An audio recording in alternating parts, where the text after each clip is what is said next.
আসসালামু আলাইকুম। আশা করি সবাই ভালো আছো। আজকে বাদশা একাডেমির পক্ষ থেকে আমি তোমাদের একটা জিনিসের সাথে পরিচয় করায় দেব।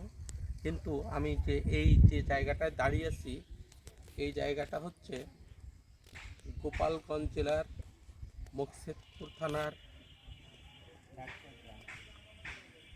ভাটপাড় গ্রাম, ঢাকপাড় ঢাকপাড় গ্রাম। এখানে আমি এক আত্মীয়র বাড়ি বেড়াতে আসছি।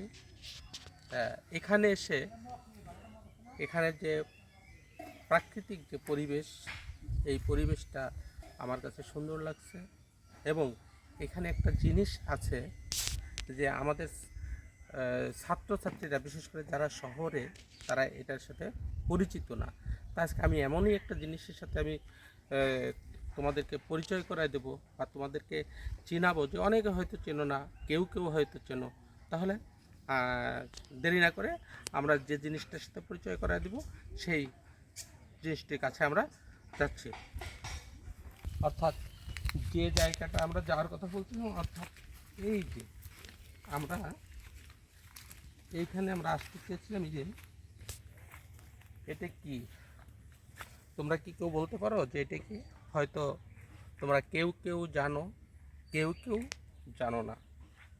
এটাকে হচ্ছে পাট বলে, ইংরেজিতে যেটাকে বলে জুট। আমরা পাট সম্পর্কে আমরা রচনা পড়েছি, বইয়ে পড়েছি যে পাটকে সোনালি আঁশ বলা হয়। আর আজকে আমি তোমাদের সেই পাট চেনাচ্ছি, অর্থাৎ যেটা সোনালি আঁশ। এই যে এইগুলো হচ্ছে পাট গাছ। এটা আরও বড় হবে, এটা আরও একটু মোটা হবে, আরও লম্বা হবে। এটাকে আমরা কি বলি? সোনালি আঁশ হিসেবে চিনি। এই যে অর্থাৎ এই যে পাট, এটা এখন কাঁচা, এটা যখন আর একটু বড় হবে তখন এটা কেটে পানির ভিতরে জাগ দিয়ে দিবে। আর এই পাট আঁশ, এই যে এর এই যে এই যে আঁশ, এই আঁশগুলো সুন্দর করে উঠে যাবে। এই যে ভিজাইলে এই আঁশগুলো সুন্দর করে, এই যে এটাকে বলে আঁশ, পাট। অর্থাৎ এ দিয়ে পাটও, পাটজাত দ্রব্য তৈরি হয়। আমাদের দেশে অনেক পাটকল ছিল, সেই পাটকলে এই পাট ব্যবহার হতো। বিভিন্ন রকমের বস্তা এবং পাটজাত দ্রব্য, ব্যাগ এবং বিদেশে রপ্তানি হতো।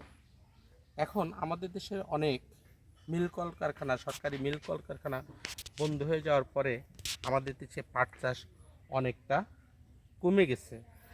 যদি এই পাটকে বাঁচিয়ে রাখতে হয় এবং এই পাটকে যদি আমরা সোনালি আঁশ হিসেবে দেখতে চাই, তাহলে আমাদের দেশে যে বন্ধ পাটকলগুলো আছে সেগুলো চালু করতে হবে।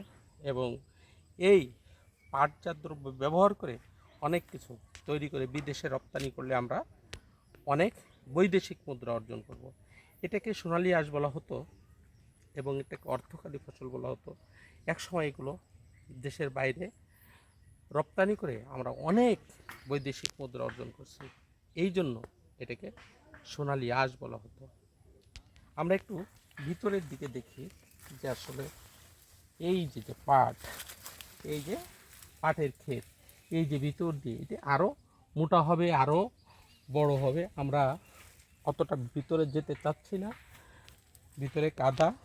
তাই মোটামুটি এই পাট সম্পর্কে যে অনেকে তোমরা জানতে না, আজকে এই পাট অর্থাৎ সোনালি আঁশ, যেটাকে আমরা কি বলি জুট, আমরা ইংরেজিতে জুট রচনা মুখস্থ করি। Jute is a fibre, we get it from jute plant, jute plant gross 8 to 12 feet height. আমরা ইংরেজিতেও এইরকম মুখস্থ করি, কিন্তু আজকে আমরা সেটা সচক্ষে দেখলাম। আশা করি তোমরা এই পাট অর্থাৎ সোনালি আঁশ সম্পর্কে তোমরা অনেক কিছু জানতে পারছো। আজ এ পর্যন্ত। আল্লাহ হাফেজ।